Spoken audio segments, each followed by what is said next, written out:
Jadi sampai pun mereka bersembunyi di balik batu dan pohon, Allah akan membukakan tabir itu sehingga umat Islam memerangi mereka. Ini perang akhir zaman. Nanti setelah ketika datangnya Dajjal. Karena Dajjal akan datang kepada kita umatnya Nabi Muhammad di akhir zaman ini. Entah di zaman siapa, apakah di zaman kita? Wallahu a'lam bishawab.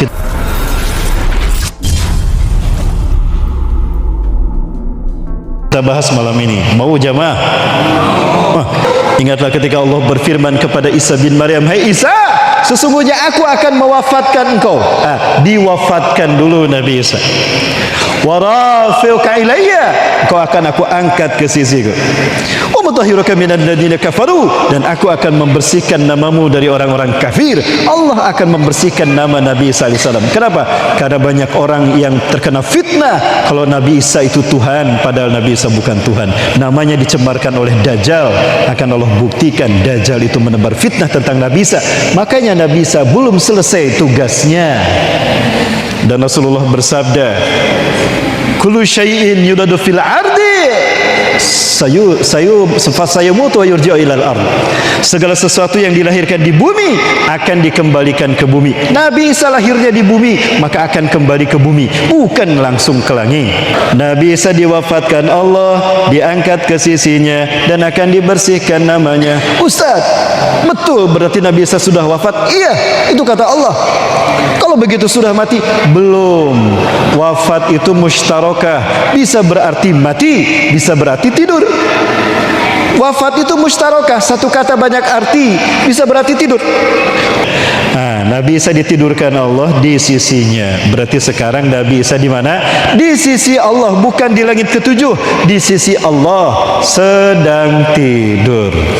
Ustaz, sekarang di Pekanbaru tahun 2024 Masehi, berarti Nabi Isa tidurnya sudah ribuan tahun. Betul, itu hitungan Pekanbaru.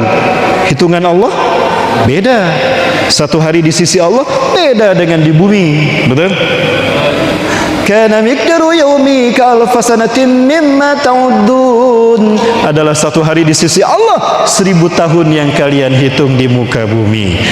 Artinya Nabi Isa akan turun dalam kondisi seperti beliau dulu diangkat, karena baru 2 hari. Perkiraan usia 33 sampai 35 tahun. Beliau akan turun. Di mana turunnya? Nah, di sini nih. Nabi Isa turun di sini, di Aleppo, perbatasan dengan Turki. Artinya pertarungan akhir zaman akan terjadi di sini. Aleppo, Suriah. Kenapa saya katakan di Aleppo? Karena Rasulullah bersabda menjelaskan turunnya Nabi Isa.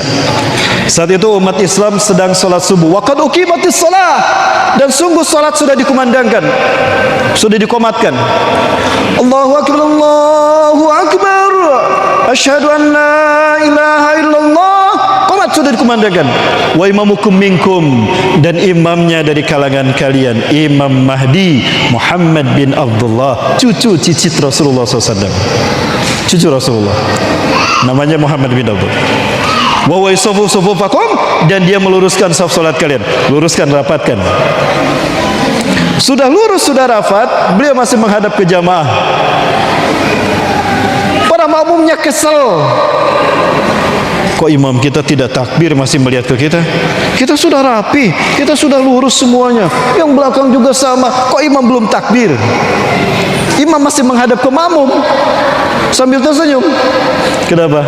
Jibril turun ngasih tahu sama imamnya, jangan dulu takbir. Nabi Isa mau ikut sholat. Nabi Isa mau ikut sholat. Di mana? Di masjid ini, Masjid Umawi. Nah, di Aleppo. Kenapa dikatakan di masjid ini, di Aleppo?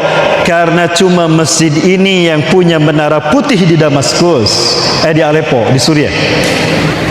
Karena Nabi Isa akan turun indal manaratil baida, di sisi menara putih. Tapi Rasulullah menyebutnya di Maska, di Damaskus, di atas Damaskus, kemungkinan di Aleppo. Ini masjidnya, dan masjid ini punya menara putih. Maka fanazal Isa bin Maryam ala janahain malakain, maka Nabi Isa alaihissalam turun di sisi menara putih Anal Maratil Baida. Di sisi menara putih memegang sayap dua malaikat turun. Jadi tidak pakai citiling, tidak pakai pelita air, tidak pakai Garuda, pegang sayap malaikat.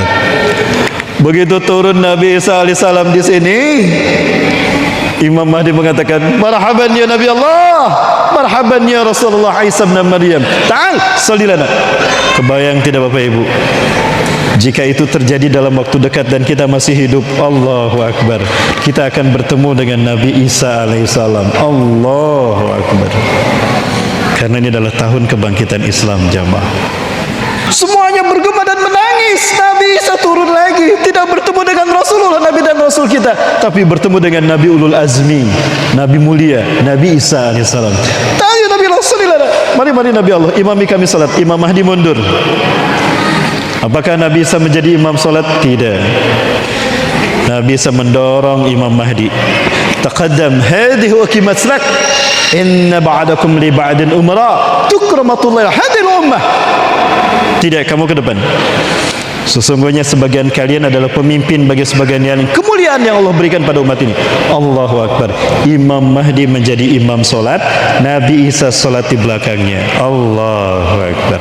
Ini menunjukkan kalau Rasulullah lebih mulia daripada Nabi dan Rasul yang lain, bukan Imam Mahdi. Kenapa? Karena siapapun Nabi yang hidup di zaman Rasulullah atau di zaman umatnya wajib mengikuti sunnahnya, siapapun yang memimpinnya. Allahu Akbar jamaah. Maka dilaksanakanlah sholat subuh berjamaah. Imamnya Imam Mahdi, Nabi Isa di belakang imamnya, di belakang Imam Mahdi. Selesai sholat subuh, Nabi Isa mengatakan, iftahil bab, buka pintu masjid ini. Ketika pintu masjid ini, Rasulullah bersabda, sayati alaikum dajjal wa yattabi'una sabuna alaf al-yahud min wadi Isfahan ala jabhatil farash. Dajjal akan datang kepada kalian, akan diikuti oleh 70.000 pasukannya dari lembah Isfahan. Isfahan itu di Iran. Diikuti oleh 70.000 pasukannya, orang Yahudi dari lembah Isfahan Iran, menggunakan jubah Persia. Jamaah yang dirahmati Allah, disinilah pertemuan Nabi Isa dengan Imam Mahdi, pertemuan Nabi Isa Imam Mahdi dengan Dajjal, dan bertemunya 3 pasukan terbaik, pasukan Allah yang akan membuat Islam dohir dengan pasukan Dajjal. Terjadilah perang. Terbayang tidak Bapak Ibu? Itu akan terjadi ketika Palestina hancur sehancur-hancurnya. Itu kata Rasulullah SAW. Sekarang Palestina sudah hancur apa belum? Sudah hancur jemaah. Berarti telah dekat kedatangan Imam Mahdi dan telah dekat peristiwa ini. Kebayang tidak? Peristiwa besar ini sudah di depan mata. Maka yuk kita segera berjuang, ikut bagian dari perjuangan menegakkan Islam. Terbayang tidak? Jika ada harta kita, ikut berjuang menjadi bagian dari tegaknya Islam di akhir zaman. Oh, luar biasa pahalanya. Lebih dahsyat dari pahala para sahabat. Dengan kedua mata merah ini di Madinah, Ummul Mukminin Zainab binti Jahsyin bersaksi, Rasulullah berdiri dan mengatakan, la ilaha illallah, la ilaha illallah, wailun lil arabi min syarrin qad iqtaraba. Tidak ada Tuhan selain Allah, celakalah bangsa Arab karena keburukan yang telah mendekat kepada mereka. Futihal yauma min radmil Ya'juj wa Ma'juj misla hadza. Telah terbuka lubang Ya'juj Ma'juj sebesar ini. Allahu Akbar. Rasulullah mendapatkan wahyu dari Allah bahwa bangsa Arab akan mendapatkan petaka karena dahsyatnya kebiadaban Ya'juj dan Ma'juj, yang saat itu 14 abad yang lalu lubangnya sudah sebesar ini. Sebesar apa sekarang lubang Ya'juj Ma'juj? Ini dia. Bukankah Palestina bangsa Arab? Dan inilah yang terjadi di bumi suci para Nabi dan Rasul. Dari cikal-cikal bakal kemuliaan bangsa Arab. Sabar-sabar wahai penduduk Syam, sabar-sabar wahai penduduk Gaza, telah dekat pertolongan Allah kepada kalian. Allahu Akbar. Kalian Indonesia yang belum Allah pilih memimpin kebangkitan Islam. Allahu Akbar.